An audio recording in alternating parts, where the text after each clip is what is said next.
وعلى آله وصحبه ومن والاه. أسأل الله سبحانه وتعالى أن يكرمني وإياكم بالإخلاص. أما بعد،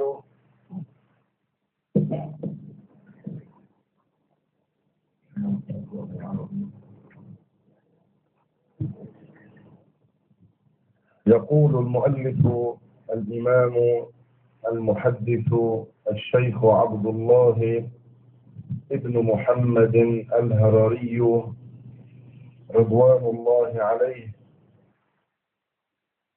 معنى الشهادتين. فمعنى شهادة أن لا إله إلا الله إجمالا أعترف بلساني وأعتقد بقلبي وأذعن بقلبي أن المعبود بحق هو الله تعالى فقط. Puji syukur kita aturkan kepada Allah, salawat serta salam mudah-mudahan senantiasa tercurah limpahkan kepada baginda Muhammad Rasulullah sallallahu alaihi wasallam. Kita semuanya mohon kepada Allah agar Allah Subhanahu wa taala menganugerahkan kepada kita sekalian ikhlas dalam setiap niat, ucapan dan perbuatan kita. Syekh Al-Muhaddits Abdullah Al-Harruri mengatakan makna dua kalimat syahadat.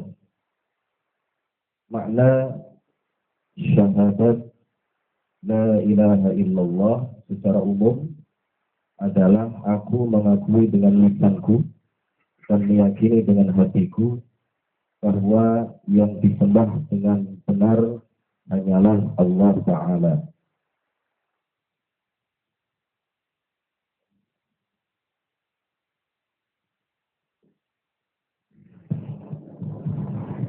معنى لا إله إلا الله إجمالا أي من غير تفصيل، اعترافا مع الاعتقاد والإذعان بأنه لا يستحق الألوهية أحد إلا الله، أي لا أحد يستحق العبادة إلا الله تعالى.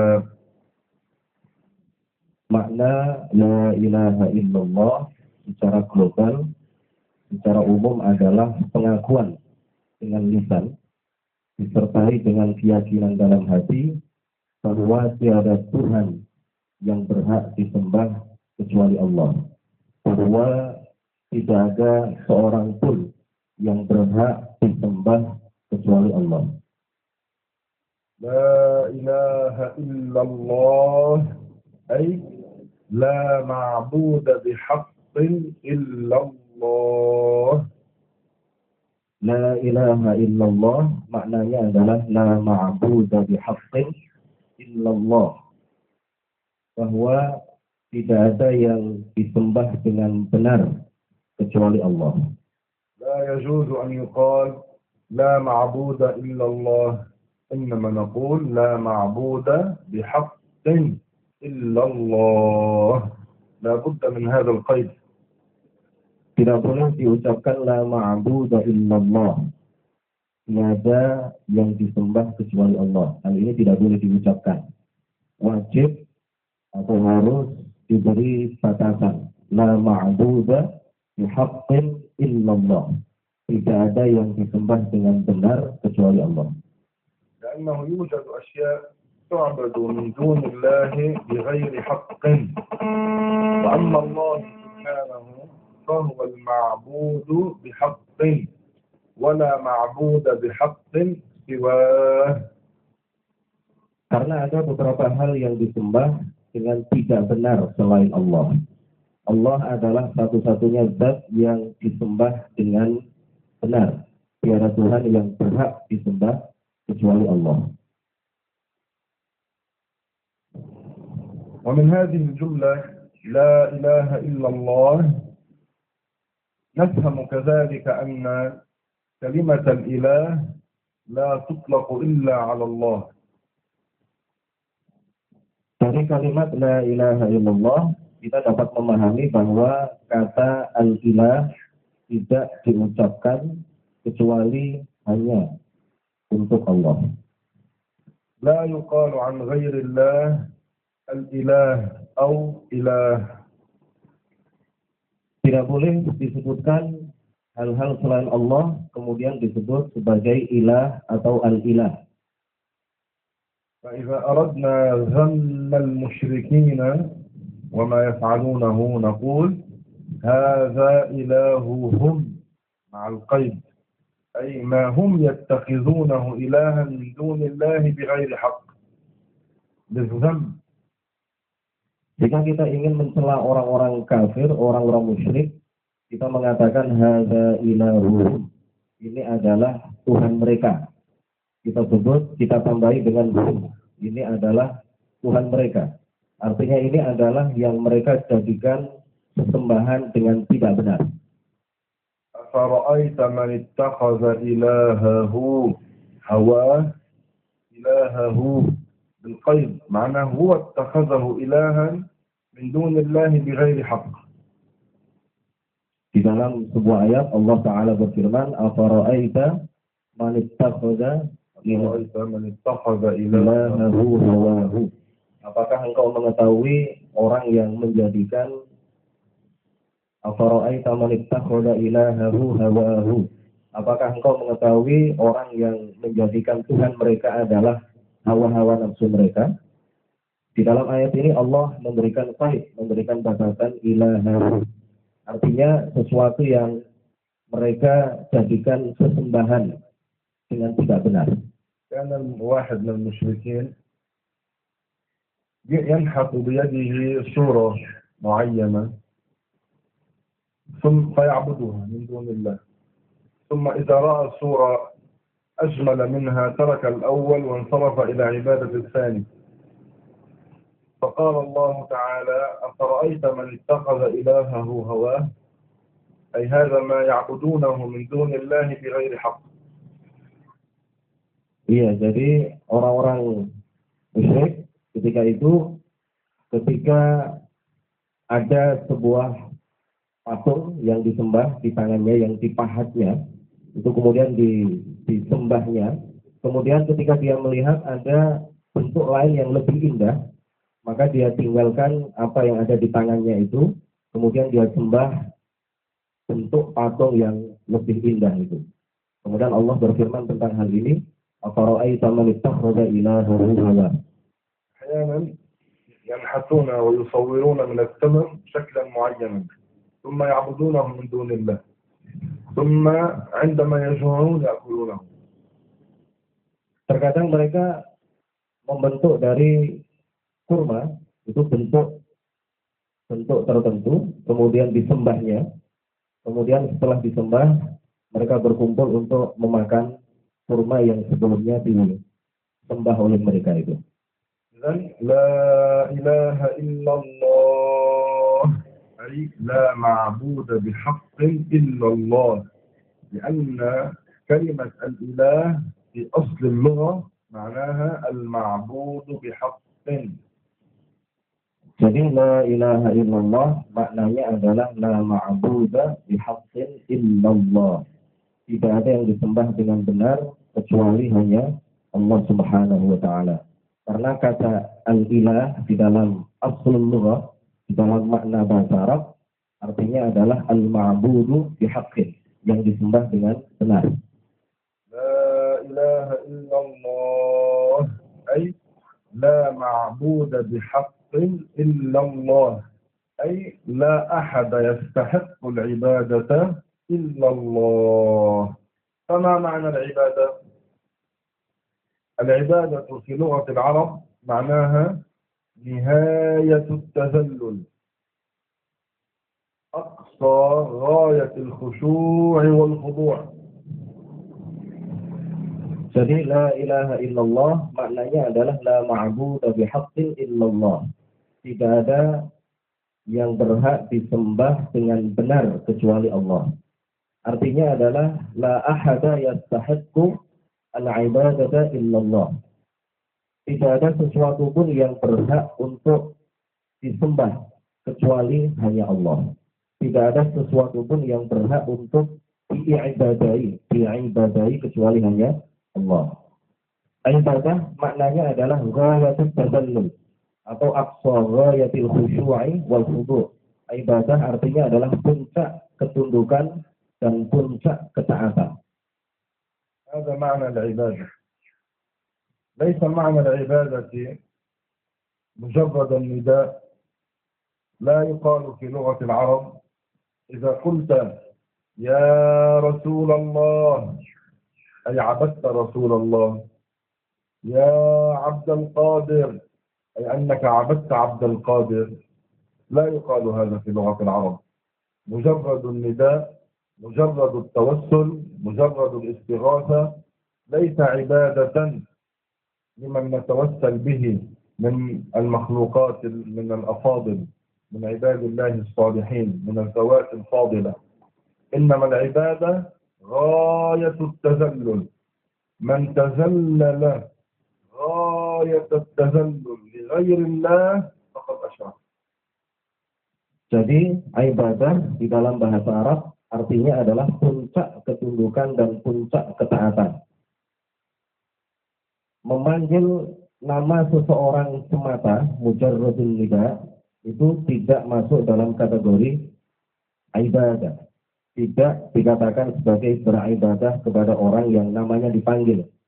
Ketika seseorang memanggil nama ya Rasulullah atau ya Abdul Qadir Jilani, maka orang tersebut tidak masuk kategori beribadah kepada Rasulullah atau tidak disebut sebagai orang yang beribadah kepada Syekh Abdul Qadir Al-Jilani. Karena sekali lagi dalam bahasa Arab, ibadah artinya adalah puncak ketundukan dan puncak ketaatan. Bukan memanggil nama seseorang semata. Juga tidak masuk kategori ibadah adalah istighatsah. Istighatsah, minta tolong kepada seseorang, atau tawassul, menjadikan perantara beberapa orang, az-zawat al-fadilah, beberapa nama orang yang memiliki keutamaan menurut Allah, dijadikan perantara di dalam berdoa kepada Allah. Tawassul semata, istighatsah semata, memanggil nama orang semata, ini semuanya tidak masuk dalam kategori ibadah. Jadi kalau ada seseorang yang hanya bertawassul dengan orang-orang yang mempunyai keutamaan atau istighatsah atau memanggil nama orang-orang yang memiliki keutamaan, maka orang tersebut tidak beribadah kepada orang-orang yang ia panggil atau ia tawassuli atau ia istighatsahi. Tetapi ketika seseorang memberikan puncak ketundukannya dan puncak ketaatannya kepada orang lain, kepada selain Allah, maka berarti orang tersebut telah beribadah kepada selain Allah. Paham? Ma ma'na al-ibadah? غاية التذلل. العلماء من اللغويين وغيرهم ذكروا أن العبادة معناها غاية التذلل. العبادة هي غاية التذلل. لم يقل أحد من العلماء، لا من علماء اللغة ولا من علماء التفسير ولا من غيرهم من علماء المسلمين، إن العبادة هي مجرد نداء، مجرد توسل، مجرد استغاثة.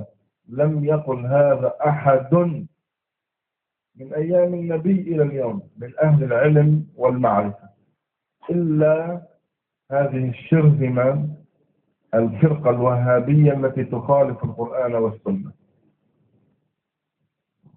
Para ulama, baik dari kalangan ulama ahli bahasa maupun ulama di bidang-bidang keilmuan yang lain, semuanya sepakat menyatakan bahwa definisi ibadah adalah ghayatut tadallul, puncak perendahan diri, puncak ketundukan atau puncak ketaatan. Tidak ada satupun di antara ulama, baik dari masa Rasulullah sampai saat ini, yang menyatakan bahwa ibadah adalah memanggil nama seseorang semata atau bertawassul atau istighatsah semata. Tidak ada satupun di antara mereka yang mengatakan seperti ini. Semuanya sepakat menyatakan bahwa ibadah adalah ghayatut tazallul, puncak perendahan diri atau puncak ketaatan atau puncak ketundukan.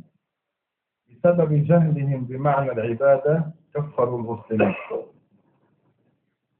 Jadi yang mengatakan bahwa mujarradun nida, memanggil nama seseorang semata itu adalah ibadah, yang mengatakan seperti itu hanya golongan minoritas yang bernama Wahhabiyah. Dengan sebab kaidah yang mereka bangun ini, kemudian mereka menyatakan bahwa orang-orang yang tidak sependapat dengan mereka dalam masalah ini, hukumnya adalah kafir. سمعوا مسلما يقول يا رسول الله يا نبي الله يقولون له أنت عبدت رسول الله أنت كافر. Ketika mereka mendengar ada seseorang yang mengatakan ya Rasulullah, wahai Rasulullah, kemudian mereka mengatakan kamu telah kafir karena kamu telah beribadah atau menyembah Rasulullah. المسلم لا يعبد إلا الله، فإن قال يا رسول الله أو يا نبي الله لا يقصد عبادة الرسول صلى الله عليه وسلم. Seorang muslim, ia tidak akan pernah ketika memanggil nama seseorang bertujuan untuk beribadah kepada selain Allah. Seorang muslim menyerahkan puncak kedudukannya atau ibadahnya hanya kepada Allah.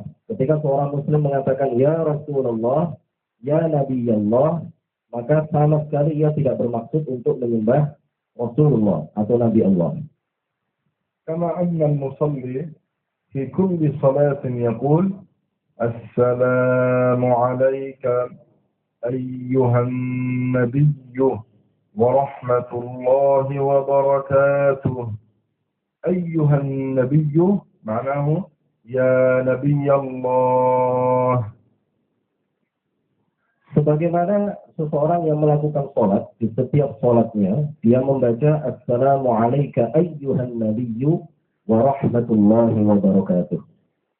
Ucapan ayyuhan nabiyyu artinya adalah ya Nabi Allah. Berarti di sini seorang yang melakukan sholat, di dalam setiap sholatnya, dia memanggil nama Rasulullah sallallahu alaihi wasallam. فإن قال المسلم يا رسول الله يكون مراده إما الشوق والحنين إلى رسول الله أو الاستغاثة برسول الله، معناه يا رسول الله أدركنا بالدعاء إلى الله. Ketika seseorang mengucapkan ya Rasulullah, maka ada kalanya yang dimaksud adalah kerinduan yang mendalam kepada Rasulullah, atau yang dia maksud adalah istighatsah. Ai adrikna bid-du'a'i ila Allah ya Rasulullah. Jadi kami mohon engkau ya Rasulullah untuk berdoa kepada Allah untukku. أما من يقول يا رسول الله اغفر لي ذنوبي فقد أشرك وكفر. Adapun orang yang mengatakan ya Rasulullah ighfir li dzunubi, wahai Rasulullah ampunilah dosa-dosaku, maka orang yang mengucapkan seperti ini dia telah kafir dan musyrik. لأنه لا أحد يغفر الذنوب إلا الله. Karena tidak ada seorang pun yang berhak untuk mengampuni dosa kecuali hanya Allah. ولا أحد يخلق بمعنى يبرز من العدم إلى الوجود إلا الله. Dan tidak ada seorang pun yang menciptakan sesuatu, artinya mengadakan sesuatu dari tidak ada menjadi ada kecuali hanya Allah. المسلم لا يقول هذا الكلام، لا يقول للرسول اغفر لي ذنبي. Jadi tidak selayaknya dan tidak boleh bagi seorang muslim untuk mengatakan ya Rasulullah ighfir li dzambi, ya Rasulullah ampunilah dosaku. فإذا الوهابية شذت بهذا الفكر عن أمة النبي صلى الله عليه وسلم وانفردوا بهذه العقيدة عن غيرهم.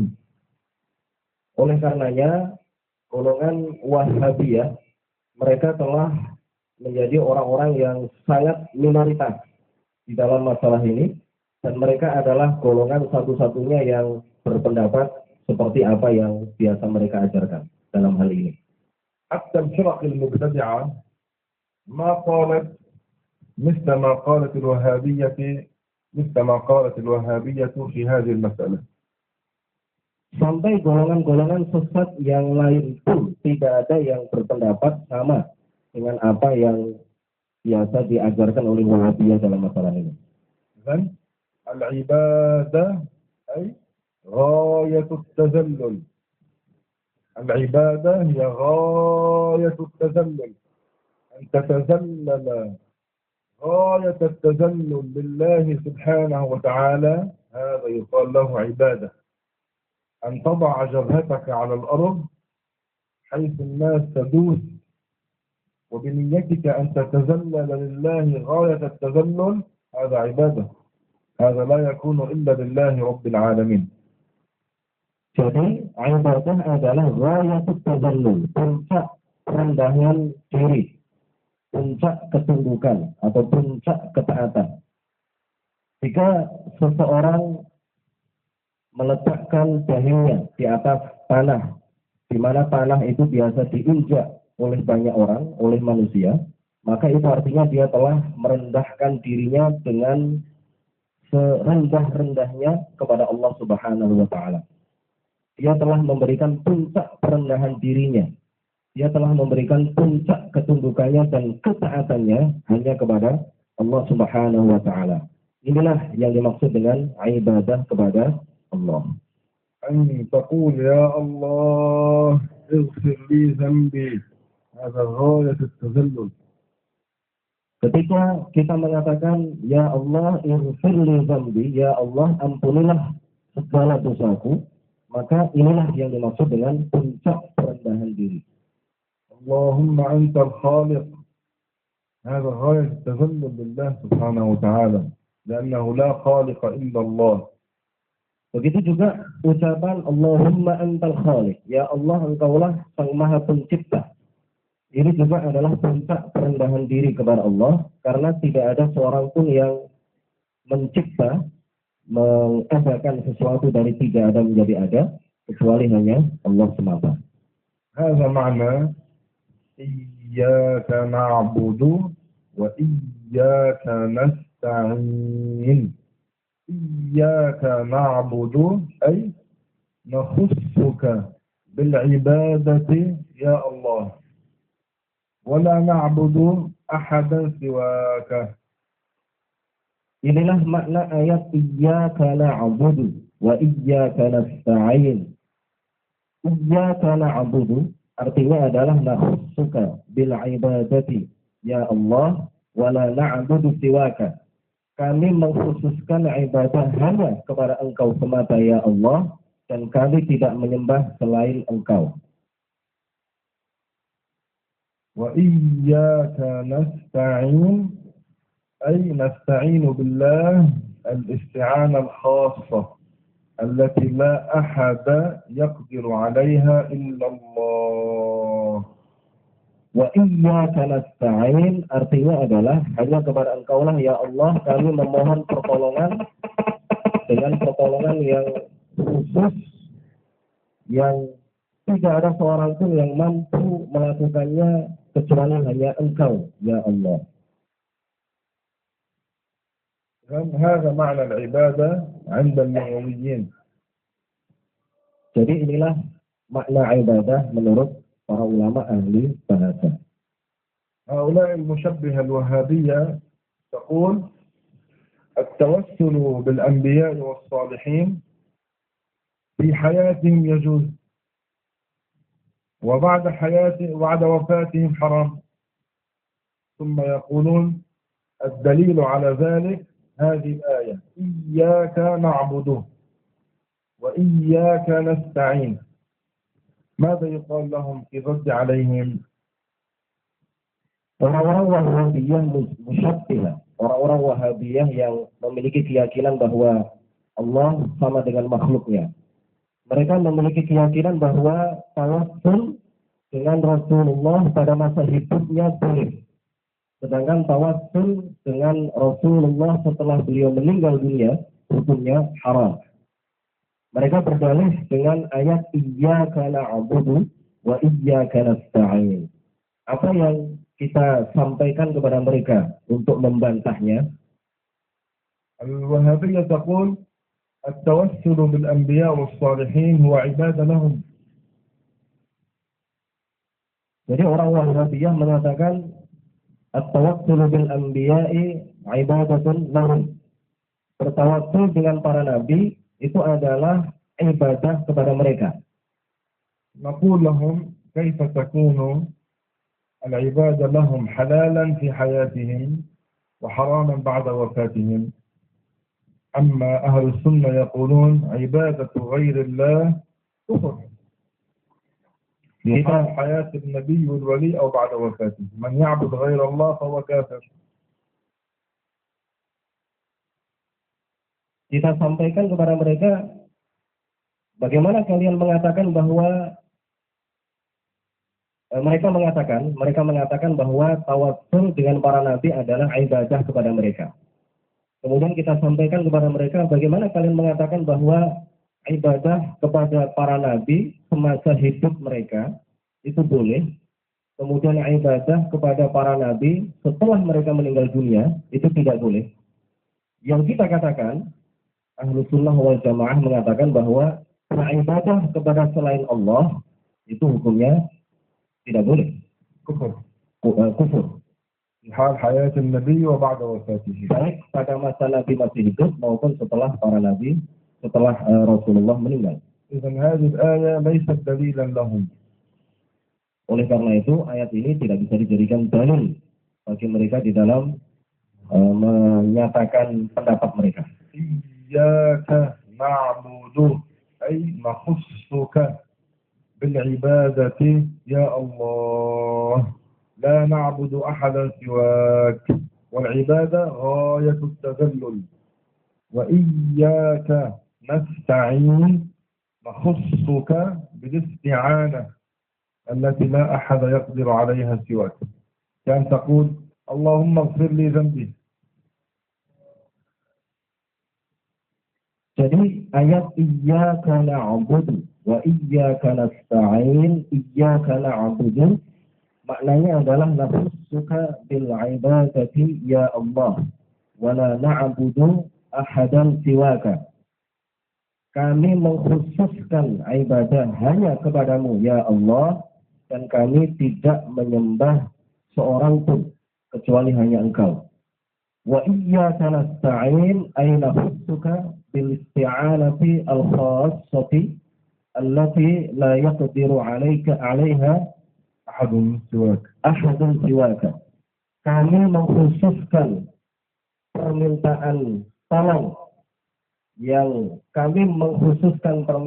tolong hanya kepada Engkau ya Allah, di mana permintaan tolong itu tidak ada yang mampu melakukannya seorang pun kecuali hanya Engkau ya Allah. Jadi inilah yang dimaksud dengan ibadah. Jadi ibadah adalah ghayatu at-tazallul, puncak perendahan diri. أما إذا قلت لصاحبك مثلا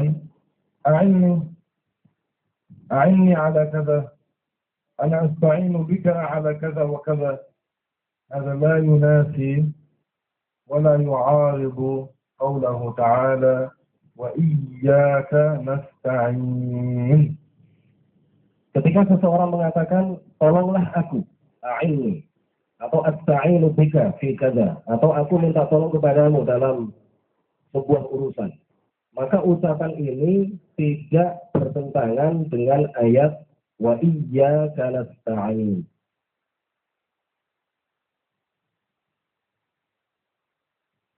ما معنى لا إله إلا الله؟ لا معبود بحق إلا الله. ما معنى العبادة؟ بارك الله فيكم. ومعنى شهادة أن محمد رسول الله أعترف بلساني وأذعن بقلبي أن سيدنا محمدا صلى الله عليه وسلم مرسل من عند الله إلى كافة العالمين من إنس وجن.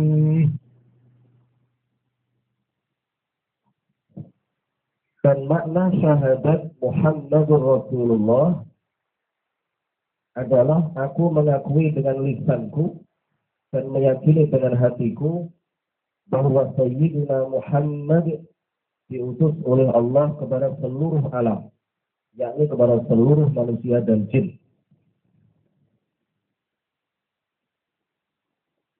معنى الشهادة الثانية إجمالا أن نعتقد جازمين وأن نعترف بألسنتنا أن محمد بن عبد الله بن عبد المطلب أرسله الله سبحانه وتعالى بالإسلام إلى الإنس والجن، إلى كافة الإنس من عرب وعجم، وإلى كافة الجن.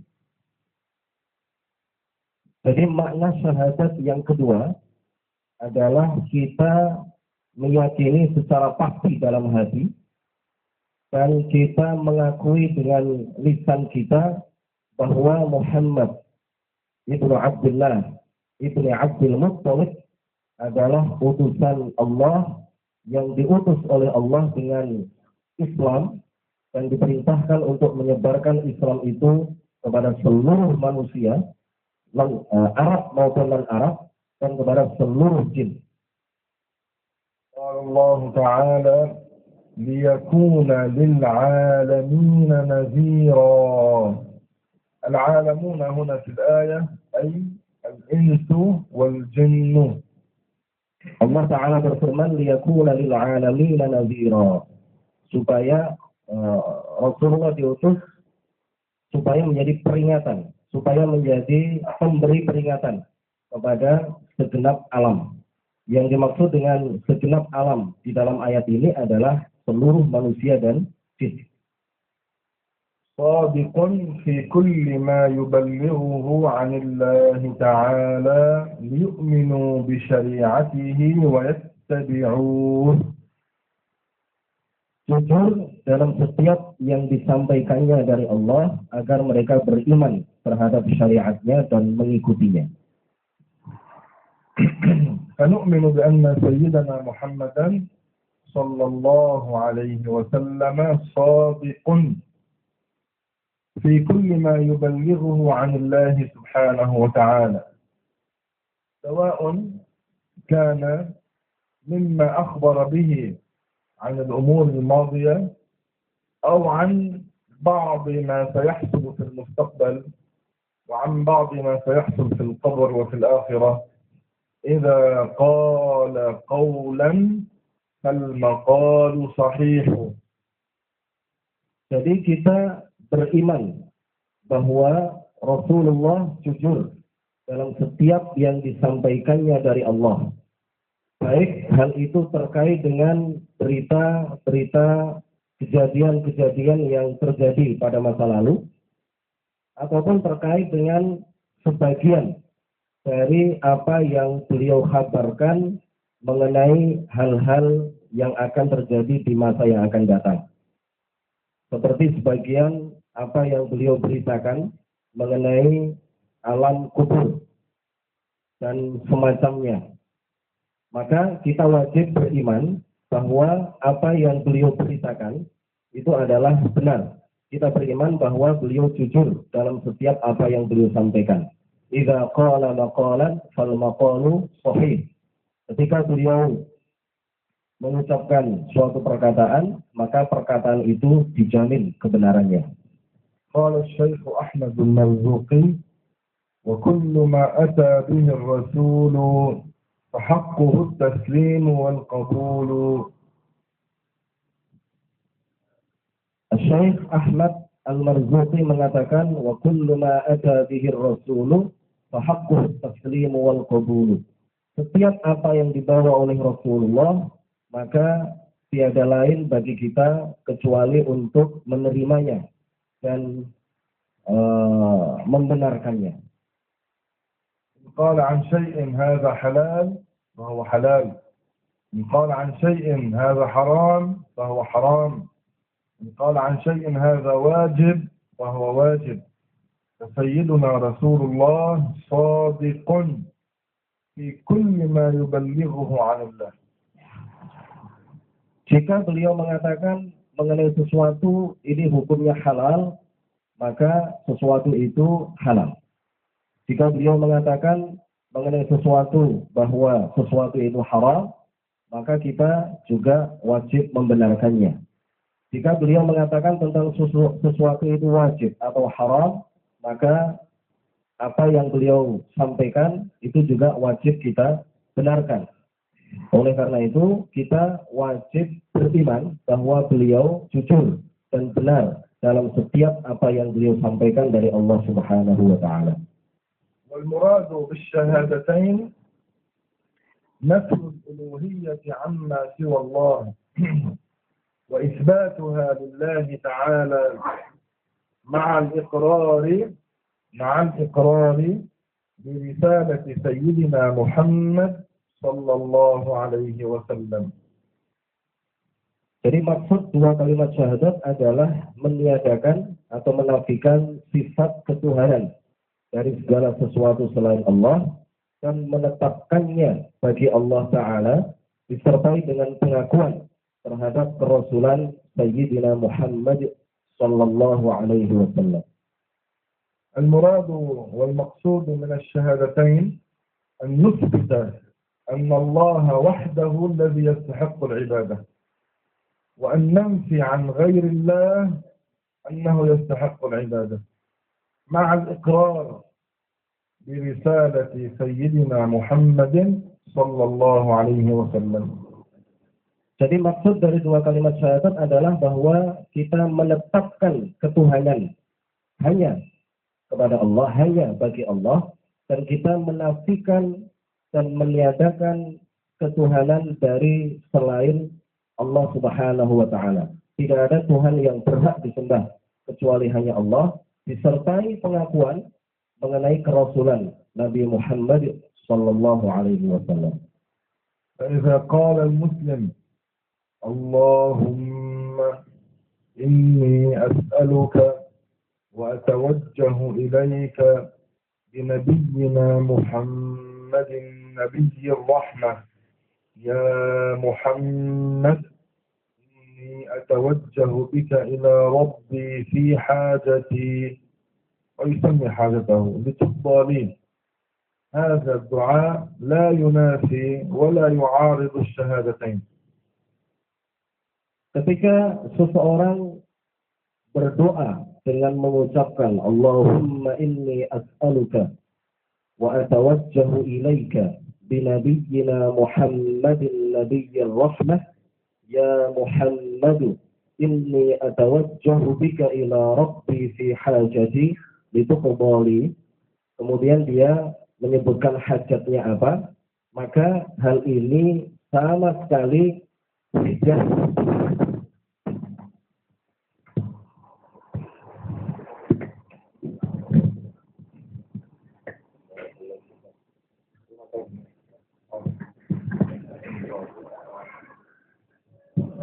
maka hal ini sama sekali tidak bertentangan dengan makna syahadat yang kedua. Tidak bertentangan dengan makna dua kalimat syahadat. بل هذا الدعاء مما علمه النبي صلى الله عليه وسلم. Bahkan doa dengan lafaz seperti ini adalah salah satu dari apa yang telah diajarkan langsung oleh baginda Rasulullah sallallahu alaihi wasallam. جاءه رجل أعمى يشكو إليه ذهاب بصره. Suatu ketika datang seorang laki-laki yang buta kepada Rasulullah Laki-laki buta itu mengadu kepada Rasulullah mengenai penyakit butanya. فطلب من النبي أن يدعو له. Kemudian dia memohon kepada Rasulullah untuk mendoakannya. الرسول صلى الله عليه وسلم قال إن شئت دعوت لك وإن شئت صبرت. Kemudian Rasulullah bersabda kepadanya, in syi'ta da'autu laka. Jika engkau berkehendak, maka aku akan mendoakanmu.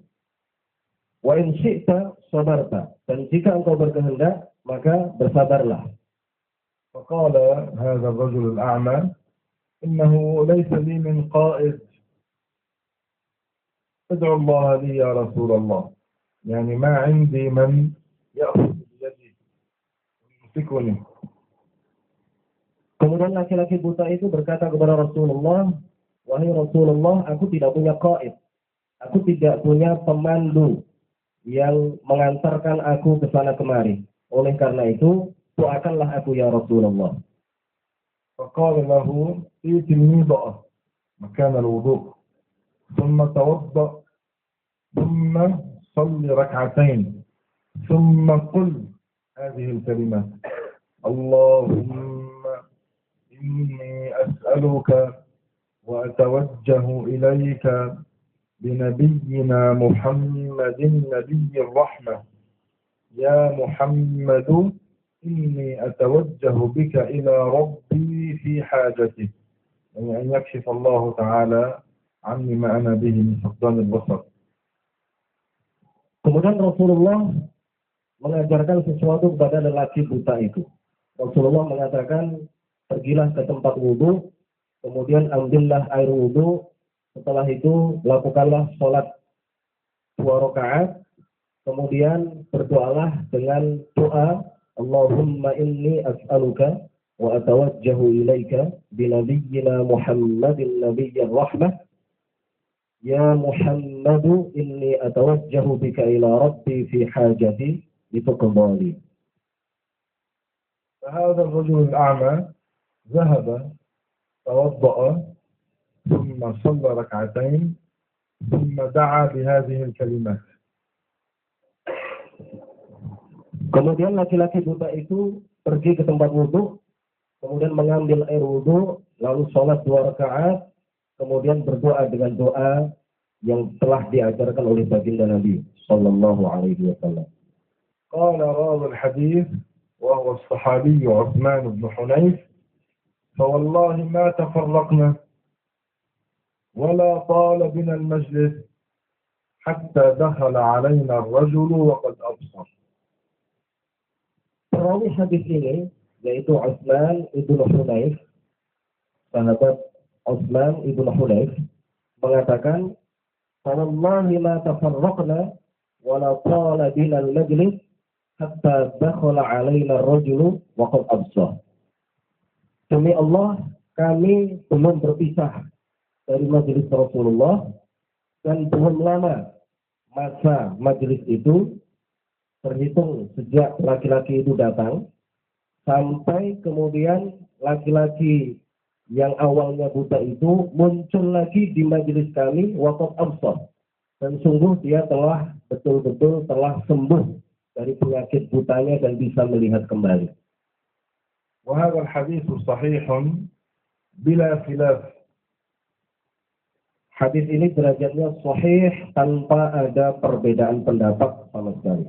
حفاظ الحديث قالوا صحيح. Para hafiz, orang-orang yang sangat tinggi statusnya di dalam bidang hadis, semuanya menyatakan bahwa hadis ini sahih. حوالي 15 حافظا من حفاظ الحديث قالوا صحيح. Jadi ada 15 hafiz, ada 15 pakar hadis yang menyatakan bahwa hadis ini sahih. حتى ابن تيمية إمام الوهابية قال صحيح. Bahkan Ibnu Taimiyah, tokoh yang sangat diagung-agungkan oleh Wahabiyah, juga mengatakan hadis ini sahih.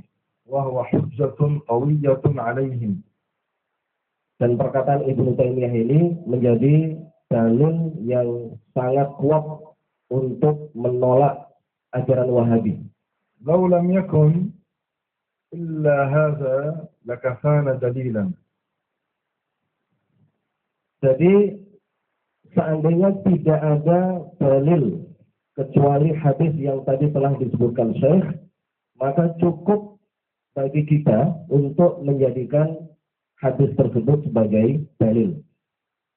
هذا الحديث فيه أن هذا الأعمى توسل برسول الله صلى الله عليه وسلم بقوله اللهم إني أسألك وأتوجه إليك بنبيك محمد نبي الرحمة يا محمد إني أتوجه بك إلى ربي في حاجتي.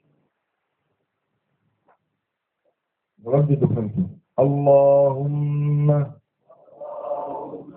إني أسألك وأتوجه إليك بنبيك محمد نبي الرحمة يا محمد إني أتوجه بك إلى ربي في حاجتي لتقضى لي. عندما يقول في حاجتي يسمي ما هي الحاجة. Jadi hadis tersebut di dalamnya ada tawassul yang dilakukan oleh sahabat Nabi yang buta tersebut. Karena di dalam doa yang diajarkan oleh Rasulullah kepada sahabat Nabi yang buta itu ada kata-kata ya Muhammad, dan ini jelas adalah tawassul. Ketika kita membaca doa ini, ketika sampai kepada lafaz fi hajati, maka kita sebut hajat kita apa. هذا الحديث فيه أنه توسل بالرسول صلى الله عليه وسلم في غيبة رسول الله، ليس في حضور رسول الله. الوهابية عندهم دين جديد، يقولون التوسل بغير الحي الحاضر حراما أو شركا، فإن توسل بغير حضور النبي أو الولي يعتبرونه أمرا منكرا. هذا الأعمى أين توسل؟ في حضور الرسول في مجلسه أم في غيبته؟ في غيبة النبي. Hadis yang tadi dijelaskan oleh Syekh memberikan penjelasan kepada kita bahwa sahabat Nabi yang buta itu bertawassul dengan Nabi tidak di hadapannya. Oleh karena itu, kita simpulkan bahwa Wahabiyah, golongan Wahabiyah, memiliki agama baru.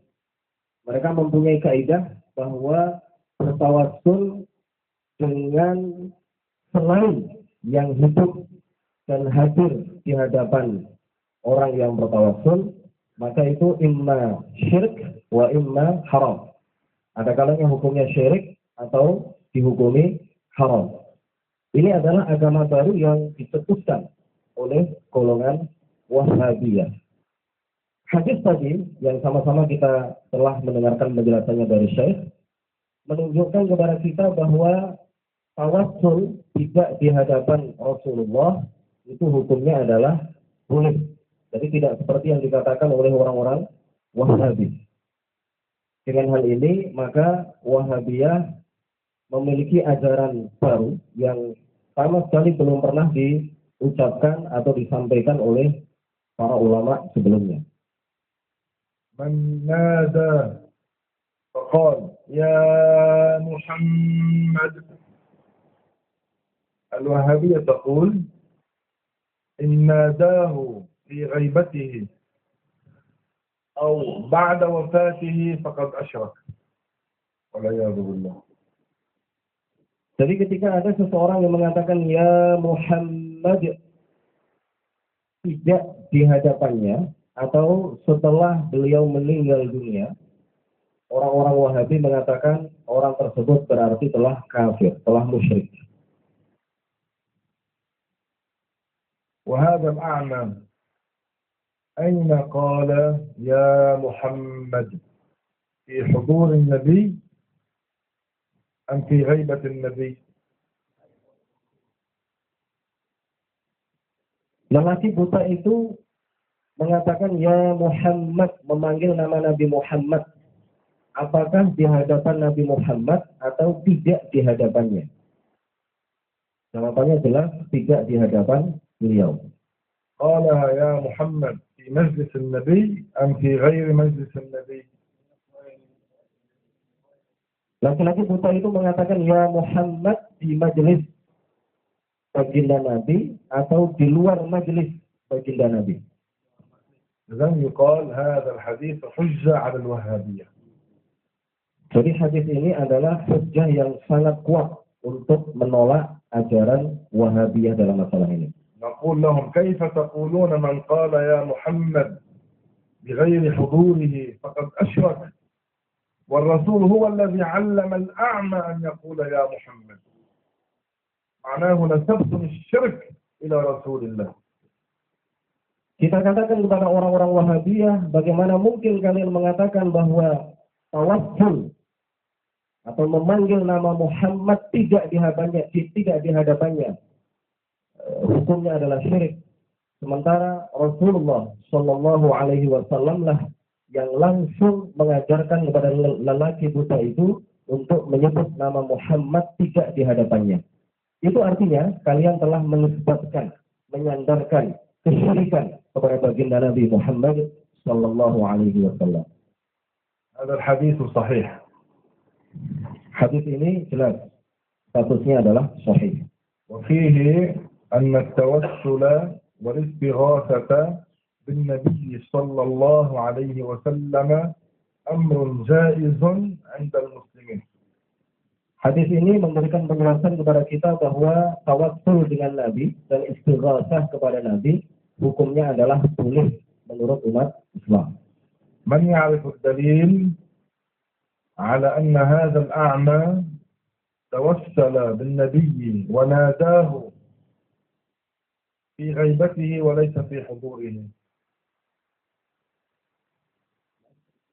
من يعرف منكم الدليل أن هذا الأعمى، يعني من أين أخذ الدليل من هذا الحديث، من سياق الحديث؟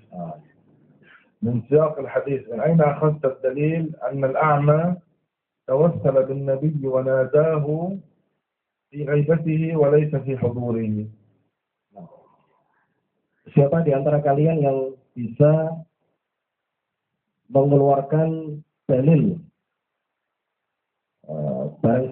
Siapa di antara kalian yang bisa menyebutkan dari mana kita berdalil untuk membantah Wahabi? Dari mana kita menyatakan bahwa si orang yang atau sahabat Nabi yang buta itu tawassul atau menyebut nama Muhammad tidak di hadapannya, tetapi di luar majelisnya.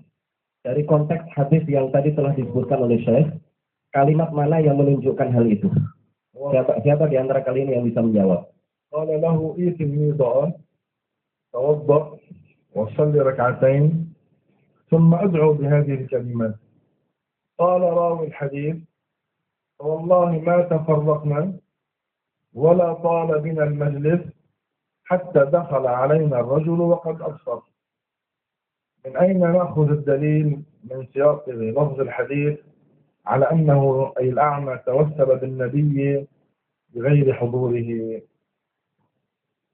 Jadi Rasulullah bersabda kepada lelaki buta itu, itil midha'ata dan seterusnya, datangilah tempat wudu, kemudian sholatlah 2 rakaat, kemudian berdoalah dengan doa yang telah diajarkan oleh Rasulullah tadi, dan seterusnya. Dari mana kita bisa menyatakan bahwa doa yang dibaca oleh lelaki buta itu atau panggilan nama ya Muhammad yang dilakukan oleh lelaki buta itu tidak di hadapan Rasulullah? Dari konteks kalimat hadis yang mana kita simpulkan hal itu? Siapa tahu? Siapa?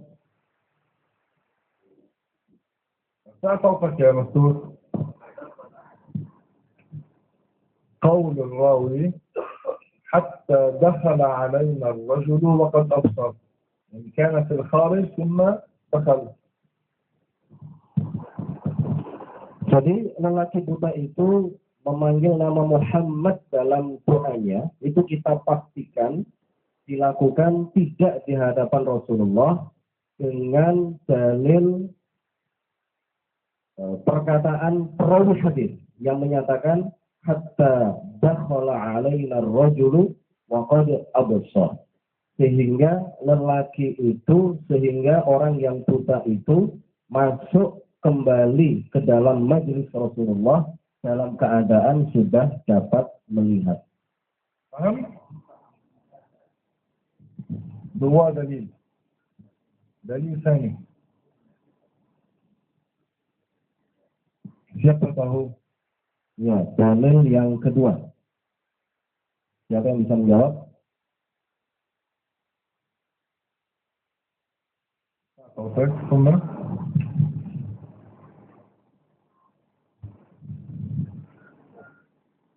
أين الدليل؟ ماذا؟ هذا هو دليل.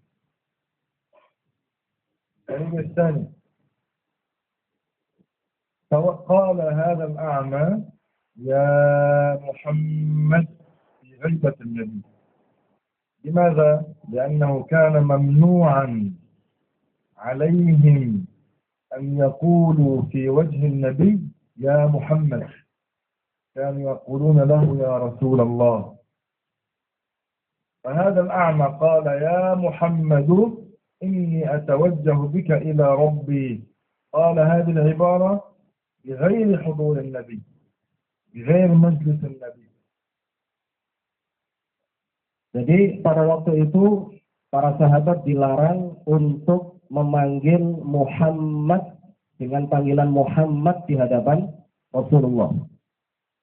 Nah, oleh karena itu ketika laki-laki buta itu membaca doa, kemudian di dalam doa itu ia mengucapkan ya Muhammad, ini berarti kita simpulkan secara pasti bahwa perkataan dia ya Muhammad itu diucapkan tidak di hadapan Rasulullah, tidak di majelis Rasulullah.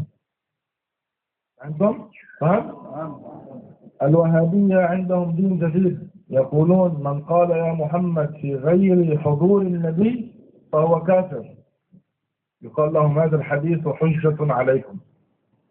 Orang-orang Wahabi yang membawa agama baru, mereka mengatakan bahwa memanggil Muhammad ya Muhammad tidak di majelis Rasulullah, tidak di hadapan Rasulullah adalah syirik. Kita mengatakan kepada mereka bahwa hadis tadi yang diriwayatkan oleh Utsman ibn Hunayf menjadi dalil yang sangat kuat untuk menolak ajaran kalian.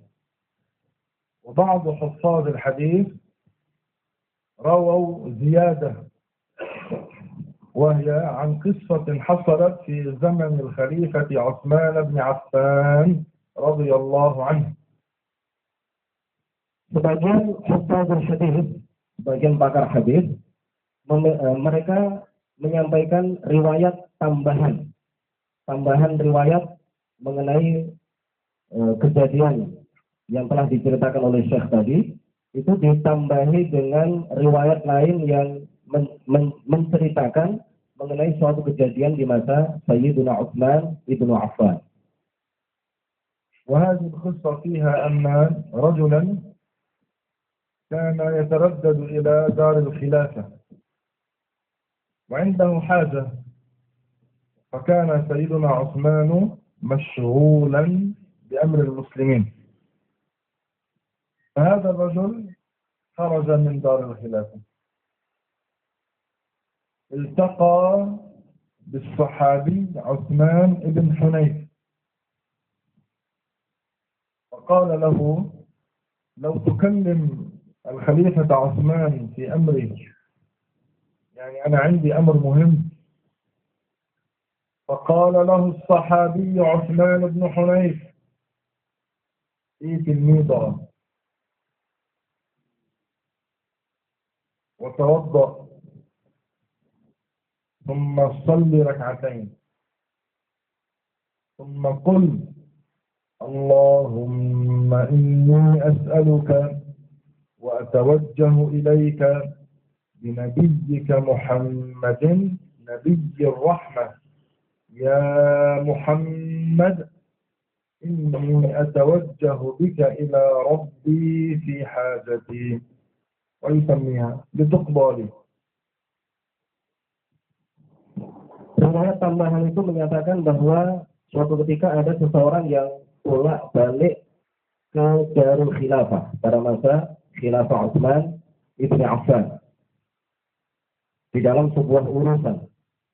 Tetapi ketika itu Sayyidina Utsman ibn Affan sangat disibukkan dengan urusan-urusan lain sehingga urusan laki-laki yang mondar-mandir bolak balik ke Darul Khilafah ini belum juga terpenuhi.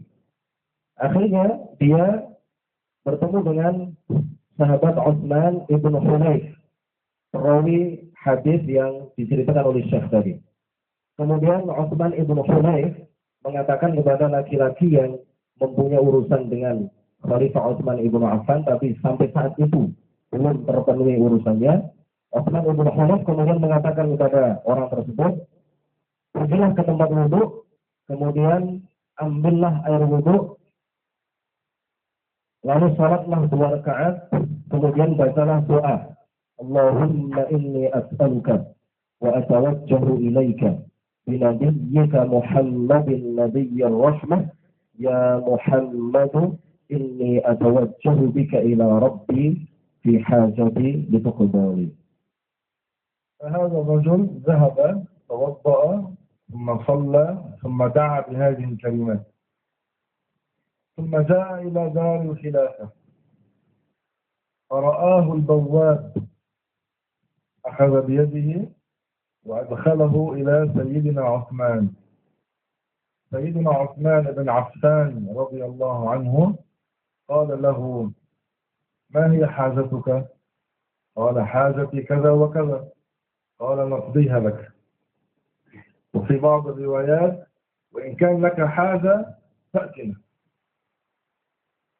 فخرج هذا الرجل وهو مسرور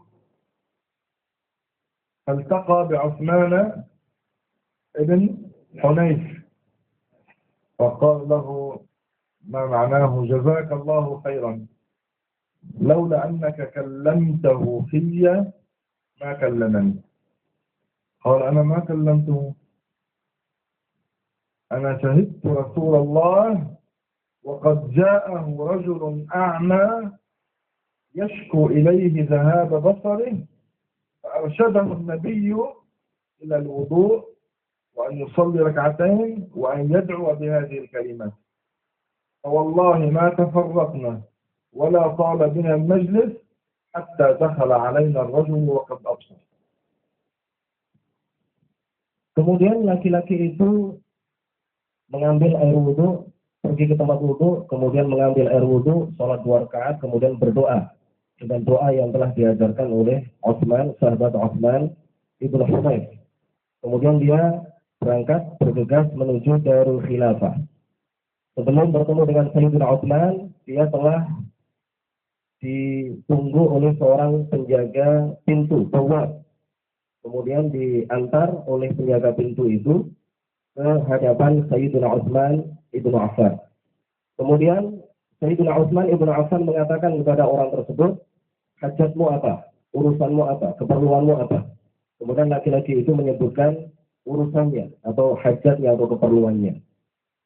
Kemudian Sayyidina Utsman mengatakan, kami bantu Anda, kami bantu engkau untuk menyelesaikan urusan Anda. Bahkan di dalam satu riwayat, Sayyidina Utsman mengatakan, jika kamu punya hajat lain, maka aku atau kami akan menyelesaikan urusanmu. Kemudian laki-laki ini keluar dari Darul Khilafah, kemudian bertemu kembali dengan sahabat Utsman ibn Hunayf, dan dia berkata kepada Utsman ibn Hunayf, dalam keadaan yang sangat berbahagia, sangat berseri-seri wajahnya. Kemudian dia berkata kepada Utsman ibn Hunayf, wahai Utsman ibn Hunayf, jika engkau tadi tidak berbicara kepada Utsman ibn Affan, kepada khalifah, niscaya aku tidak akan dipenuhi urusanku, dipenuhi hajatku oleh Utsman ibn Affan. Kemudian Utsman ibn Hunayf mengatakan, saya tadi sama sekali tidak berbicara kepada Utsman ibn Affan. Tetapi aku dulu, ketika Rasulullah masih hidup, pernah menyaksikan bahwa ada seorang sahabat Nabi yang buta mendatangi Rasulullah Shallallahu Alaihi Wasallam mengadu terkait dengan kebutaan matanya. Kemudian dia diajarkan oleh Rasulullah untuk pergi ke tempat wudhu, mengambil air wudhu, sholat 2 rakaat, kemudian berdoa persis seperti lafaz yang aku ajarkan kepada engkau. Ketika itu kemudian lelaki buta itu, sahabat Nabi yang buta itu melakukan apa yang diajarkan oleh baginda Nabi, kemudian kembali ke majelis Rasulullah Shallallahu Alaihi Wasallam dalam keadaan sudah bisa melihat. محل الشاهد أن هذا الصحابي علمه ذاك الرجل هذه الكلمات بعد وفاة النبي. Jadi mahal syahid yang menjadi pokok dalil dalam masalah ini untuk membantah Wahabi adalah bahwa Utsman ibn Hunayf mengajarkan doa yang berisi tawassul itu kepada laki-laki tersebut sepeninggal Rasulullah Sallallahu Alaihi Wasallam. معناه هذا الصحابي وغيره من الصحابة كلهم على هذا، يعتقدون أنه يجوز التوسل بالنبي في حياته وبعد وفاته، في حضوره وبغير حضوره. Artinya bahwa seluruh sahabat Rasulullah Sallallahu Alaihi Wasallam meyakini kebolehan tawassul. Baik tawassul itu dilakukan di hadapan Rasulullah maupun di belakang Rasulullah atau tidak di majelis beliau. Baik tawassul itu dilakukan semasa Rasulullah masih hidup maupun tawassul itu dilakukan sepeninggal Rasulullah. وهذا الحديث مع هذه الزيادة ذكرها عدد من الحفاظ منهم الحافظ الطبراني في كتابه المعجم الصغير. Hadis dengan tambahan riwayat peristiwa yang terjadi pada masa Khalifah Utsman ibn Affan itu diriwayatkan oleh beberapa pakar hadis, beberapa hufazul hadis.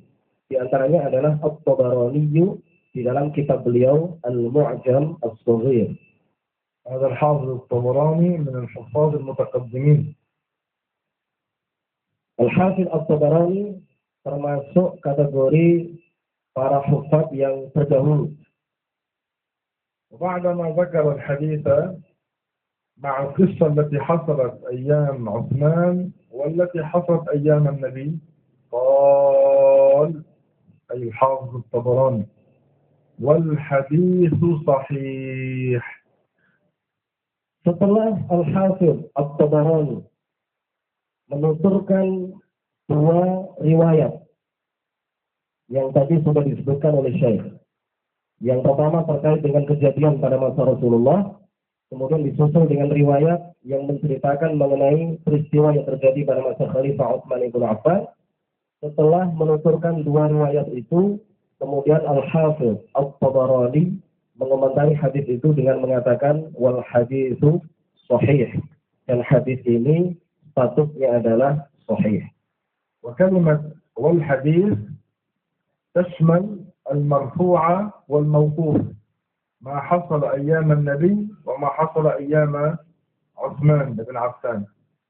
قال الطبراني والحديث صحيح. Lafaz al-hadis di dalam terminologi para ulama hadis itu mencakup hadis marfu' dan hadis mauquf. mencakup apa yang terjadi pada masa Rasulullah dan juga mencakup apa yang terjadi pada masa sahabat. Al-Hafidz At-Tabarani memberikan komentar terhadap hadis tersebut, wal haditsu sahih. Ini artinya baik kejadian pada masa Rasulullah maupun peristiwa yang terjadi pada masa Utsman ibn Affan itu dinyatakan status hadisnya dinyatakan oleh Al-Hafidz At-Tabarani sebagai hadis yang sahih. هذا الحافظ الطبراني في كتابه المعجم الصغير روى الآلاف من الأحاديث ولكن لم ينص على صحة حديث إلا على هذا الحديث. قال والحديث صحيح. يوجد فيه أحاديث أخرى صحيحة ولكن لم ينص على أن هذا الحديث صحيح إلا عن هذا. Di dalam Al-Mu'jam As-Saghir, Al-Hafidz At-Tabarani meriwayatkan ribuan hadis, tetapi tidak ada satupun di antara ribuan hadis yang beliau riwayatkan di dalam kitab Al-Mu'jam As-Saghir yang dikomentari sahih kecuali hadis ini. Ada memang beberapa hadis lain yang sahih, tetapi beliau tidak memberikan komentar secara eksplisit. وحفاظ الحديث أودعوا هذا الحديث في كتبهم. لماذا؟ ليعمل الناس به. Dan para hufadzul hadis, mereka mencantumkan hadis ini di dalam kitab-kitab mereka untuk apa? Untuk diamalkan, untuk kita amalkan. Paham? Jelas? قال المؤلف رحمه الله قال الله تعالى ومن لم يؤمن بالله ورسوله فإنا أعتدنا للكافرين سعيرا. Allah Ta'ala berfirman, وَمَنْ لَمْ يُؤْمِنْ بِاللَّهِ وَرَسُولِهِ فَإِنَّا أَعْتَدْنَا لِلْكَافِرِينَ سَعِيرًا. Maknanya, dan barang siapa yang tidak beriman kepada Allah dan Rasul-Nya, maka sesungguhnya kami menyediakan untuk orang-orang yang kafir neraka yang menyala-nyala.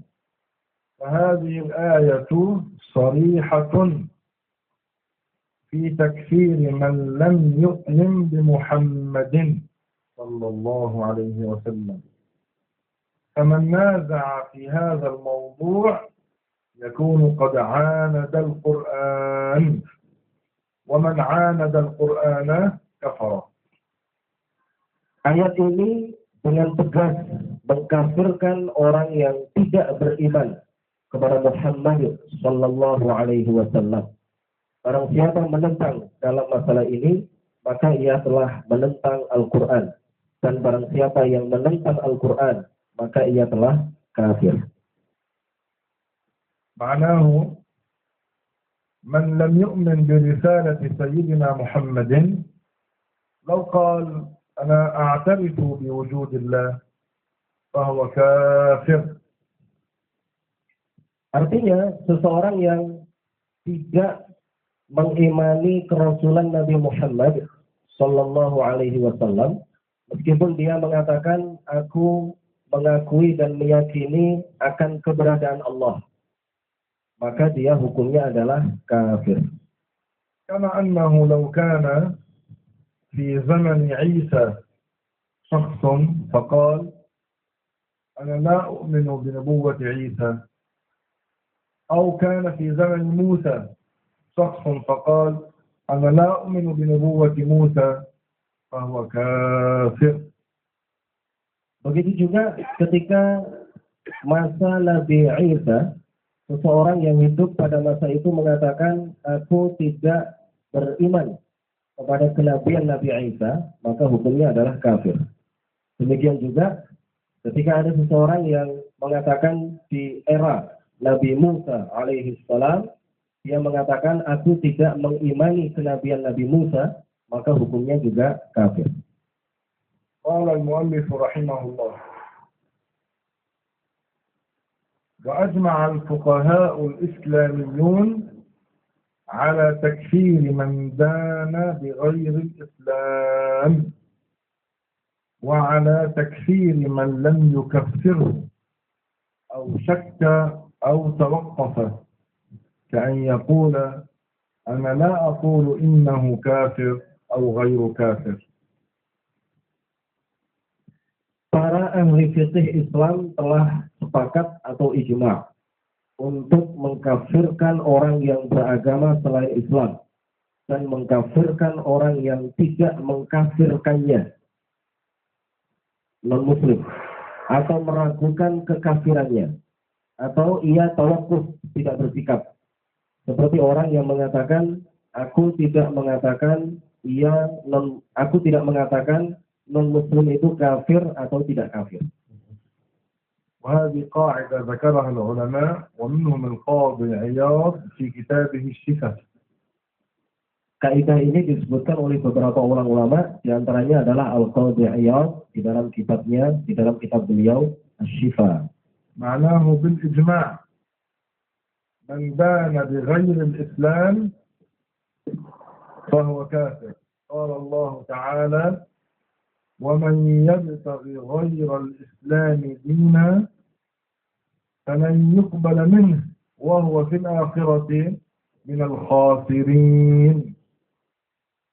Artinya telah menjadi kesepakatan bahwa orang yang beragama selain Islam maka hukumnya adalah kafir. Allah Ta'ala berfirman, وَمَنْ يَبْتَغِي غَيْرَ الْإِسْلَامِ دِينًا فَلَنْ يُقْبَلَ مِنْهُ وَهُوَ فِي الْآخِرَةِ مِنَ الْخَاسِرِينَ. Barang siapa yang mencari agama selain Islam untuk ia peluk, maka sekali-kali tidak akan diterima darinya, dan dia di akhirat termasuk golongan orang-orang yang merugi. معناه من اعتنق غير الإسلام دينا له فهو كافر ليس بمسلم، سواء كان على المجوسية أو على البوذية أو على أي دين آخر غير الإسلام فهو كافر، ومن لم يكفره فهو كافر مثله. Jadi orang yang beragama selain Islam, baik agama itu Majusi misalkan, atau Buddha, atau yang lain, maka kesepakatan para ulama menyatakan orang tersebut hukumnya adalah kafir. فأهل الكتاب اليهود والنصارى ليسوا مؤمنين وليسوا مسلمين. Jadi ahlul kitab, orang-orang Nasrani dan Yahudi, maka mereka hukumnya adalah kafir. ليسوا مسلمين. Nah, mereka adalah bukan orang-orang Islam dan bukan orang-orang yang beriman. قال العلماء: ومن شك في تكفير من دان بغير الإسلام هو يكفر كذلك. معناه يقول في نفسه يمكن هذا كافر يمكن غير كافر، لعله كافر لعله ليس بكافر. من شك وقع في الكفر. Jadi kesepakatan para ulama menyatakan bahwa orang yang beragama selain Islam hukumnya adalah kafir, dan orang yang tidak mengkafirkannya maka hukumnya sama, ia juga dihukumi kafir. Dan orang yang ragu-ragu apakah orang yang beragama selain Islam itu kafir apa tidak, maka orang yang meragukan hal itu juga dihukumi kafir. أو توقف قال: أنا لا أقول كافر ولا أقول غير كافر، فقد وقع في الكفر. يجب الجزم بأن من دان بغير الإسلام فهو كافر. Atau ketika ada seseorang yang tawakuf, tidak bersikap, dia mengatakan misalkan, aku tidak mengatakan orang yang beragama selain Islam itu kafir atau tidak. Saya tawakuf, saya tidak bersikap, saya tidak mengambil sikap sama sekali dalam masalah ini, maka orang ini juga dihukumi kafir. Jadi wajib jazm, wajib diyakini secara pasti bahwa orang yang beragama selain Islam, maka hukumnya adalah kafir. Ini adalah masalah yang telah disepakati oleh para ulama. Walakin ينبغي أن نفهمها على وجهها. Tetapi kita harus memahaminya dengan proporsional.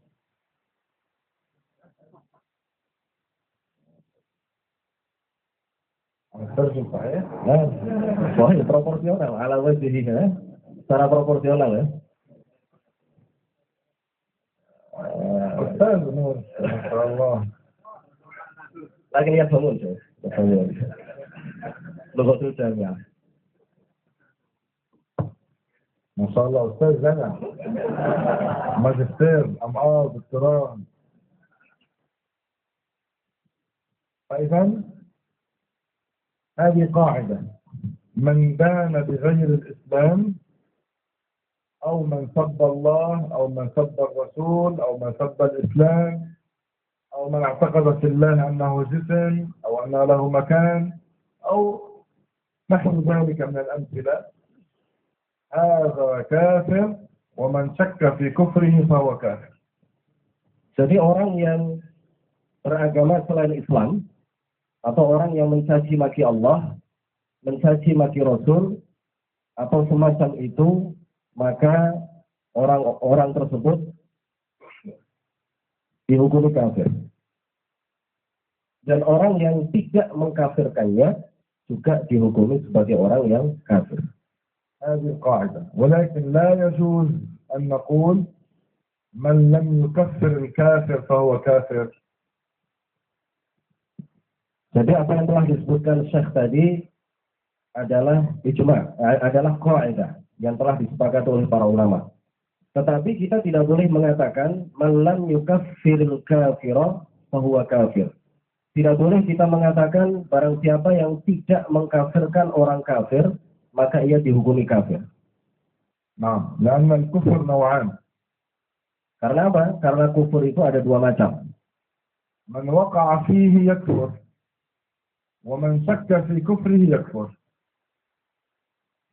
Yang pertama, orang yang terjatuh ke dalam kekufuran, maka dia kafir.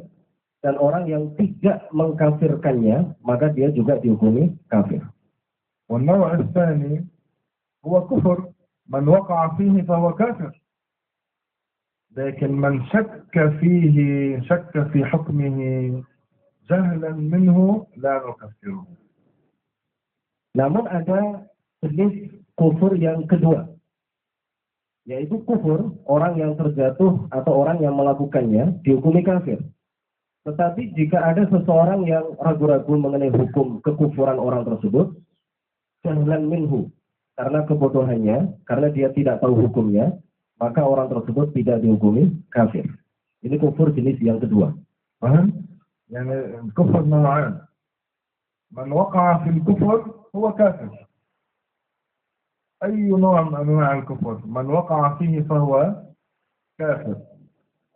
لكن من شك فيه هل هو كفر أم لا، في بعض الأحوال يكفر، وفي بعض الأحوال إن كان جهلا منه لا يكفر. لذلك لا نقول من لم يكفر الكافر فهو كافر. هذه قاعدة عند الخوارج ليست عند أهل السنة. Jadi perlu ditentukan permasalahannya mengenai masalah kufur ini, bahwa kufur itu ada dua macam. Kemudian macam yang kedua, tadi yang disebutkan oleh Syekh, bahwa orang yang melakukan kufur, maka dia dihukumi kafir. Tetapi orang yang ragu-ragu terhadap kekufuran orang tersebut, di dalam masalah-masalah tertentu, maka dia dihukumi kafir. Tetapi dalam masalah-masalah yang lain, dalam situasi dan kondisi yang lain, karena ketidaktahuannya mengenai hukum tersebut, maka keraguan-raguannya itu tidak mengantarkannya ke dalam kekufuran. لا يقال من لم يكفر الكافر فهو كافر، بل نقول من لم يكفر من دان بغير الإسلام فهو كافر، من لم يكفر من سب الله فهو كافر، من لم يكفر من سب الرسول فهو كافر، من لم يكفر من سب الملائكة فهو كافر ونحو ذلك. Jadi kita tidak boleh mengatakan man lam yukaffirul kafira fahuwa kafir. Kita tidak boleh mengatakan barang siapa yang mengkafirkan orang kafir maka hukumnya adalah kafir. Karena ini adalah kaidah Khawarij. Ini bukan kaidah Ahlus Sunnah wal Jamaah. Tetapi kita mengatakan orang yang tidak mengkafirkan orang yang beragama selain Islam, maka dia dihukumi kafir. Dan barang siapa yang tidak mengkafirkan orang yang mencaci maki Allah, maka hukumnya juga kafir. Dan orang yang tidak mengkafirkan orang yang mencaci maki Rasulullah atau mencaci malaikat, maka hukumnya adalah kafir. قال المؤلف رحمه الله: واعلم باستيقان أنه لا يصح الإيمان والإسلام ولا تقبل الأعمال الصالحة بدون الشهادتين بلفظ أشهد أن لا إله إلا الله وأشهد أن محمدا رسول الله أو ما في معناهما ولو بغير اللغة العربية. ويكفي لصحة الإسلام النطق مرة في العمر ويبقى وجوبها في كل صلاة لصحة الصلاة. هذا في من كان على غير الإسلام ثم أراد الدخول في الإسلام. Abdullah mengatakan, dan ketahuilah dengan penuh keyakinan bahwa iman dan Islam tidak sah serta amal soleh tidak diterima oleh Allah tanpa dua kalimat syahadat dengan lafaz asyhadu an la ilaha illallah wa asyhadu anna muhammadar rasulullah, atau lafaz yang semakna dengannya meskipun dengan selain bahasa Arab. Untuk sahnya Islam, seseorang cukup mengucapkan dua kalimat syahadat satu kali seumur hidup. Kewajiban mengucapkannya masih tetap berlaku dalam setiap sholat agar sholatnya sah.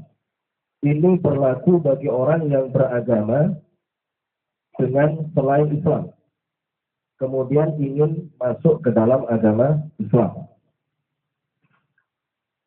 Allah subhanahu wa ta'ala la yaqbalu أي عمل من غير إيمان.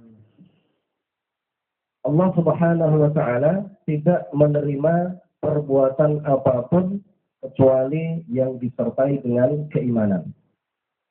فغير المسلم مهما فعل من خير في الدنيا لو أطعم الفقراء والأرامل والأيتام في الآخرة ليس له ذرة من ثواب.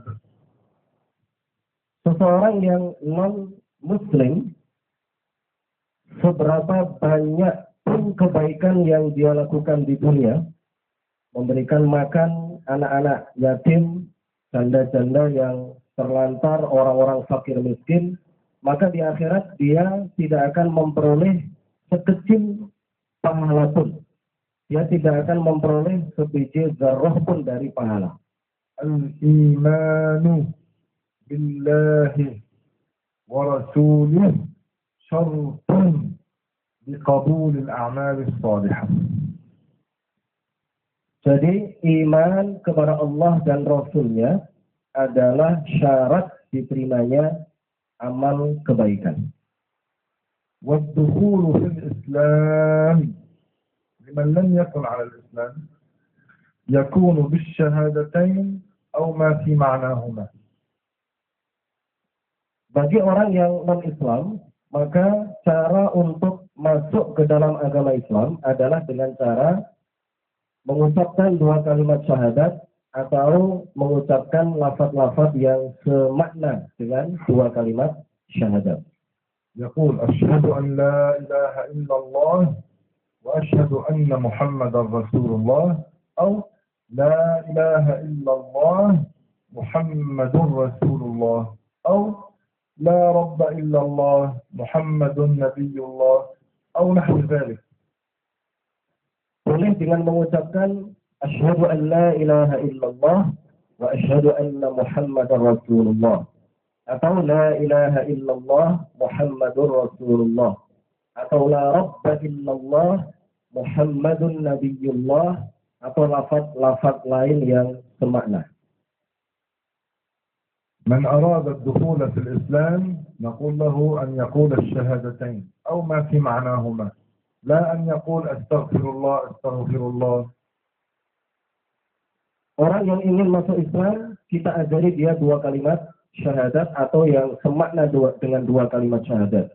Bukan dengan mengucapkan istighfar, astagfirullah, astagfirullah. وإن قالها أي قال الشهادتين بلسانه مع الاعتقاد الصحيح ليدخل في الإسلام صح إسلامه. Orang tersebut jika mengucapkan dua kalimat syahadat dengan meyakini makna keduanya dengan makna yang benar, maka ia telah masuk ke dalam agama Islam. يكفي مرة واحدة أن يقول الشهادتين ليدخل في الإسلام.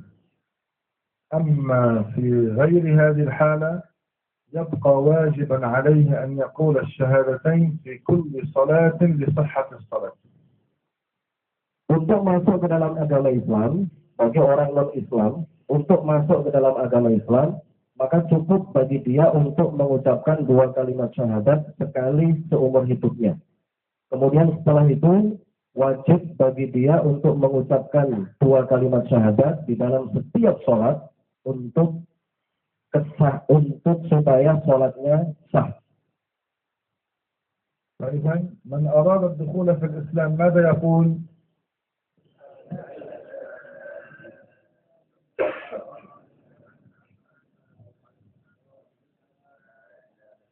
يقول الشهادتين ولو بغير العربية.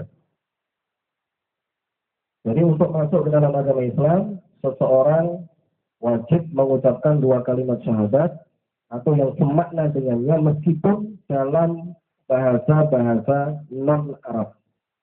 إن كان لا يعرف العربية تقول له لا تتشهد حتى تتعلم اللغة العربية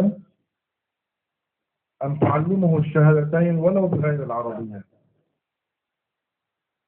Jadi ketika ada seseorang yang ingin masuk ke dalam agama Islam, kemudian dia tidak bisa mengucapkan dua kalimat syahadat dalam bahasa Arab, apa yang kita lakukan? Apakah kita mengatakan kepadanya, belajar dulu bahasa Arab, kemudian kembali kepadaku, supaya aku ajarkan kepadamu cara masuk Islam? Itu tidak kita lakukan. Tetapi kita mengatakan kepada dia, kita mengajarkan kepada dia, makna dua kalimat syahadat dalam bahasa non-Arab. Paham? موسى فهم؟ من أراد الدخول في الإسلام جاء إليك مثلا شخص يقول لك أريد أن أدخل في الإسلام ماذا أقول؟ فورا تقول له قل لا إله إلا الله محمد رسول الله لو بغير العربية اللغة التي يفهمها من غير تأخير. Ketika datang kepada kita seseorang yang ingin masuk ke dalam agama Islam, maka seketika itu juga tidak boleh ditunda, menunggu takhir, tidak boleh ditunda, langsung kita ajarkan kepadanya la ilaha illallah Muhammadur Rasulullah atau dengan bahasa non-Arab yang ia pahami. Jadi tidak boleh kita mengakhirkan, menunda, mengajarkan kepada dia dua kalimat syahadat atau yang semakna dengan dua kalimat syahadat meskipun dengan bahasa non-Arab. بالإندونيسي كيف تقولون لا إله إلا الله؟ Di dalam bahasa Indonesia, apa yang kalian ucapkan untuk memaknai la ilaha illallah? Dalam bahasa Indonesia, kita mengatakan tiada Tuhan yang berhak disembah kecuali Allah. محمد رسول الله. Muhammad adalah utusan Allah. تقول له أن يدخل في الإسلام من غير تأخير.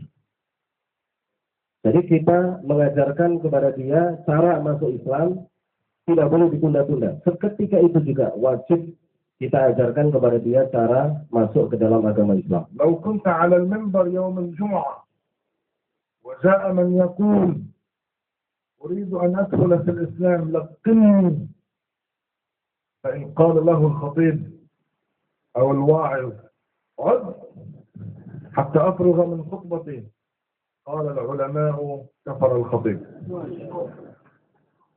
Walaupun seseorang berada di atas mimbar sedang menyampaikan khutbah, kemudian ada seseorang yang masuk ke dalam masjid mengatakan kepada khatib tersebut, wahai syekh, wahai kiai, saya ingin masuk Islam, ajari saya bagaimana cara masuk ke dalam agama Islam. Jika si khatib yang sedang menyampaikan khutbah di atas mimbar itu mengatakan, sebentar, nanti setelah saya selesai khutbah, baru kamu saya ajari bagaimana cara masuk ke dalam agama Islam. Para ulama mengatakan si khatib ini berarti telah kafir. ولو كان في مجلس العلم قال له أريد أن أسلم ماذا أقول؟ فإن قال له المدرس أو الواعظ عد حتى أفرغ من درسي، كفر.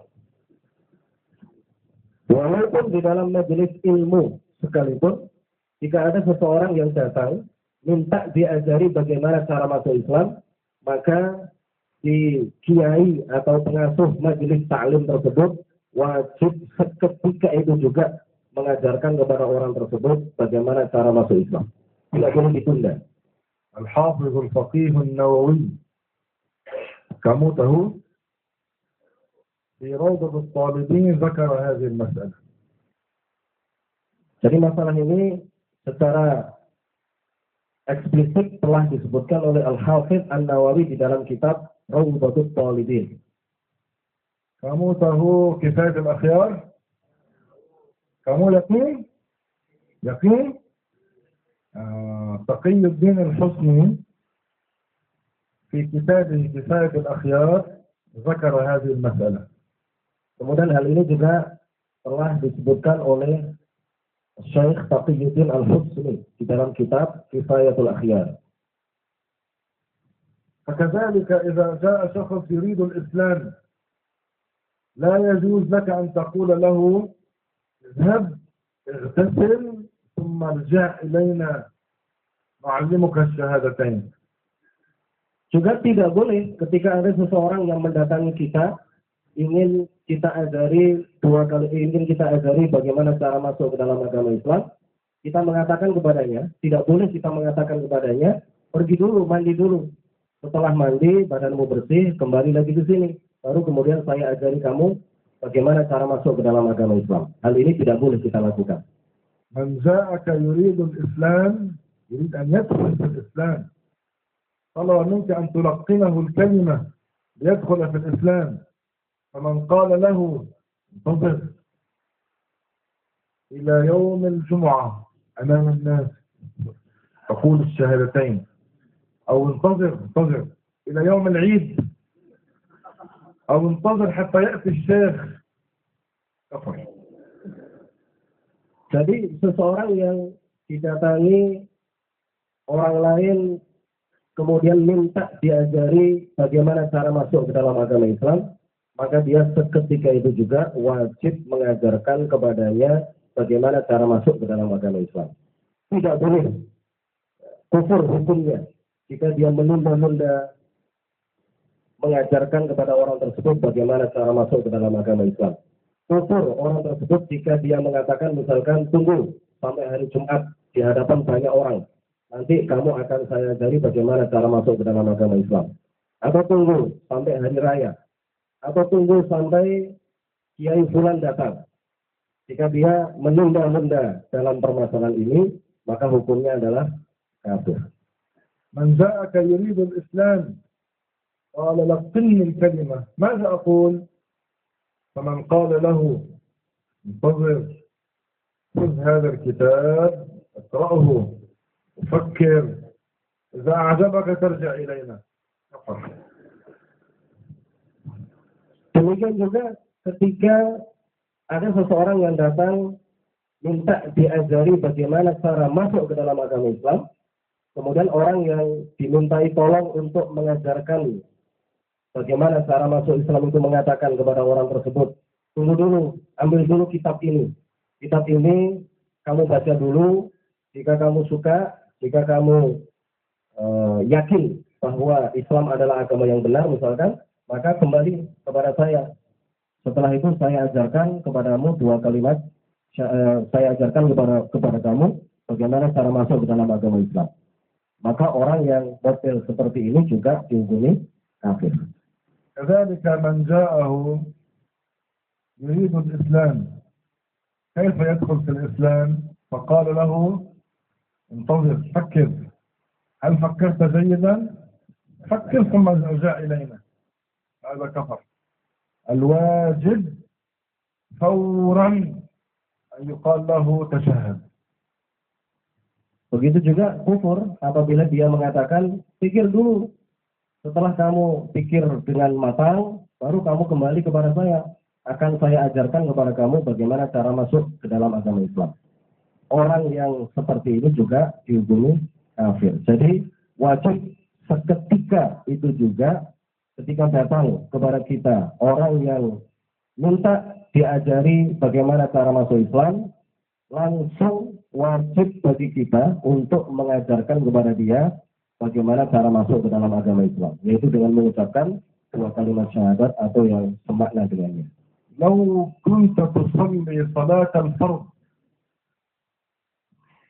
فجاءك من يقول أريد أن أدخل في الإسلام ماذا أقول؟ وأنت في الصلاة تقول فورا لا إله إلا الله محمد رسول الله.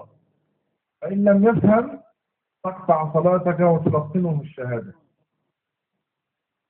Walaupun ketika kita sedang melakukan sholat, jika datang kepada kita orang yang mengatakan ajari saya bagaimana cara masuk ke dalam agama Islam, maka ketika kita sedang melakukan sholat itu kita baca dengan keras la ilaha illallah Muhammadur Rasulullah. Jika orang itu paham, ya sudah. Tetapi jika orang itu tidak paham, ini maksudnya apa ini? Kok tiba-tiba membaca la ilaha illallah Muhammadur Rasulullah, maka kita putus sholat kita, kemudian kita ajari dia bagaimana cara masuk ke dalam agama Islam. Kita talqin dia, kita ajari dia 2 kalimat syahadat. وإذن الدخول في الإسلام يكون بالنطق بالشهادتين أشهد أن لا إله إلا الله وأشهد أن محمد رسول الله. أن الأولى عليها السكون أشهد أن لا إله إلا الله. لا نقول أشهد أن لا إله إلا الله ونسكت. Jadi orang yang masuk ke dalam agama Islam, maka ia wajib mengucapkan 2 kalimat syahadat. Asyhadu an la ilaha illallah wa asyhadu anna Muhammadar Rasulullah. An yang pertama itu disukun. An la ilaha illallah. Kita baca wa asyhadu an la ilaha illallah. Tidak boleh dibaca asyhadu an asyhadu an la ilaha illallah. Tidak boleh dibaca seperti ini. أو بدون أشهد تقول له قل لا إله إلا الله محمد رسول الله. Atau boleh juga kita ajarkan kepada orang tersebut tanpa lafaz asyhadu. Jadi langsung la ilaha illallah Muhammadur Rasulullah. وبالنسبة للفظ كلمة سيدنا محمد بالحاء bukan ha. bukan Muhammad, Muhammad. Kemudian terkait dengan lafaz Muhammad, maka wajib dibaca dengan ha, tidak boleh dengan ha. Tidak boleh kita membacanya Muhammad. فإن قال محمد رسول الله أو أحمد رسول الله أو أبو القاسم رسول الله يصح. Boleh dengan membaca Muhammad Rasulullah atau Ahmad Rasulullah atau Abul Qasim Rasulullah. Lafaz yang dibaca sah. إن كان نعرف منه أنه لا ينطق بحرف الحاء نقول له أن يقول أبو القاسم رسول الله. Jika orang tersebut tidak bisa melafalkan huruf ha, yang dia bisa hanya ha, maka kita ajari dia untuk mengganti lafaz Muhammad itu dengan Abul Qasim. Abul Qasim Rasulullah. إذا كان إنسان كافر ثم أراد الدخول في الإسلام فقال محمد رسول الله محمد لا يصح منه. Jika ada seseorang yang kafir kemudian ingin masuk ke dalam agama Islam, lalu dia membaca Muhammad Rasulullah dengan ha, maka keislamannya tidak sah. لأنه ما شهد لسيدنا محمد بالرسالة إنما قال عن شخص آخر محمد. من هذا محمد؟ Karena itu artinya dia tidak membenarkan atau menyaksikan kerasulan Nabi Muhammad, tetapi dia mengatakan bahwa ada orang lain yang menjadi Rasulullah selain Nabi Muhammad. في لغتكم عندكم قاف، هذا حروف قاف. Indonesian, not Arabic. In your language, ada qaf, qaf, bukan kaf. Ada qaf, qaf, ada. موجود باللغة الإندونيسية قاف، القاف، أم كي كاف، كيو، هذه كيو ليست قاف. نون ليست قاف. نقول أبو القاسم not أبو الكاسم. كذلك الذي لا يعرف أن يقول أبو القاسم نقول له أن يقول أبو القاسم، bukan أبو الكاسم، أبو القاسم. هذا أبو القاسم، أبو القاسم، هذه إحدى لغات العرب. في اليمن يقولون أبو القاسم ويقول أبو القاسم رسول الله، يصح منه. Jadi jika orang tersebut tidak bisa mengucapkan huruf ha, maka kita ganti menjadi lafaz Muhammad, kita ganti menjadi Abul Qasim. Dan apabila dia tidak bisa mengucapkan huruf qaf, maka kita ganti huruf qaf itu dengan go, Abul Qasim. Ini adalah pelafalan qaf dengan go, ini adalah salah satu bahasa Arab yang biasa dipakai oleh orang-orang Yaman. اليمن وغير اليمن يسمونها القاف المعقودة. Yaman dan juga ada beberapa orang selain Yaman yang mengucapkan huruf itu. Ini namanya qaf ma'qudah. فإذا من كان على غير الإسلام ثم أراد الدخول في الإسلام ينطق بالشهادتين مرة واحدة مع الاعتقاد الصحيح فيصح منه ذلك. بعد ذلك يبقى واجبا عليه أن يقول الشهادتين في كل صلاة لصحة الصلاة. Jadi orang kafir yang ingin masuk ke dalam agama Islam, maka wajib baginya mengucapkan 2 kalimat syahadat sekali dalam seumur hidupnya dengan disertai keyakinan yang benar. Lalu dia wajib mengucapkan atau membaca 2 kalimat syahadat di setiap sholat yang ia lakukan supaya sholatnya sah. وأما من نشأ على الإسلام وكان يعتقد الشهادتين فلا يشترط في حقه النطق بهما بل هو مسلم لو لم ينطق.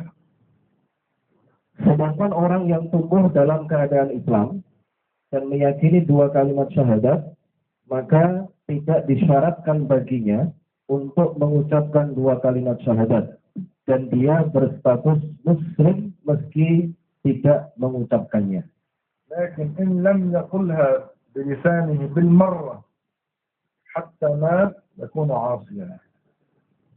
Tetapi jika dia tidak mengucapkan atau membaca dua kalimat syahadat, walaupun hanya sekali dalam seumur hidupnya, maka ia tergolong sebagai pelaku maksiat.